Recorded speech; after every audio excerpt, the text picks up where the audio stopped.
शिकारी करायचा तो, म्हणून त्यांना ते महाराजा पॉईंट वगैरे म्हणतात. तिथपर्यंत आम्ही चालत जातो. तिथं गेल्यावर मग आम्ही नाश्त्यासाठी काय आणलं तर ते स्वतः बनवतो आणि स्वतः बनवून आम्ही 7-8 जण ते नाश्ता करतो. तिथं व्यायाम वगैरे करतो आणि व्यायाम करून पुन्हा ट्रेकिंग करून परत घरी 8 वाजेपर्यंत जातो. 2 तास आमचा असतो. चला हळूहळू. पहिलं दगड होते पहिले, आता हे सगळं व्यवस्थित केलंय.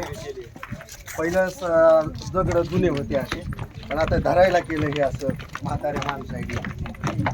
आता तुम्ही म्हणाल की इथं समाधी स्थळ का आहे, हा समाधी स्थळ इतक्या दूर का आहे, तर हे निसर्गरम्य आहे. तपोभूमी. हा इथं तप केले जातात, तपश्चर्या केल्या जातात आणि त्या तपश्चर्या या आहे की नाही, पशु पक्षी असतात वेगवेगळे. आता इथं औषधांची झाडं सुद्धा आहेत, झाड आहेत. हो. पण बऱ्याच जणांना त्याची माहिती आहे आयुर्वेदाची. ते इथं येऊन वनस्पती नेतात, कारण एकही झाड रिकामं नाहीये इथं. हा. सगळे आयुर्वेदिक झाड आहेत. ज्ञानेश्वर महाराजांचा काळ तुम्हाला माहिती आहे का? 1200च्या अगोदरचे 12व्या येते, 11व्या शतकातले येते. इथली कथा माहिती का तुम्हाला?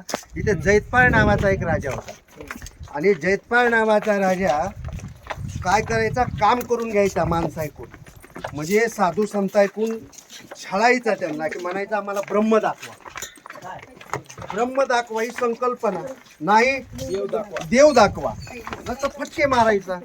आणि मग काशीहून एक मुकुंदराज नावाचे जी समाधी आहे ती काशीहून आलेली, आणि मग इथं आल्याच्या नंतर त्यांनी बालवेश धारण केला, असं तुम्ही कसं चला चलत. आणि मग तिथं त्या राजाला त्यानं थांबवलं.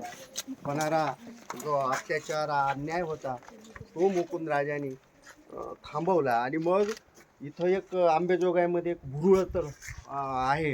हो. बारू काय म्हणतात, भुरळ तलाव. तलाव.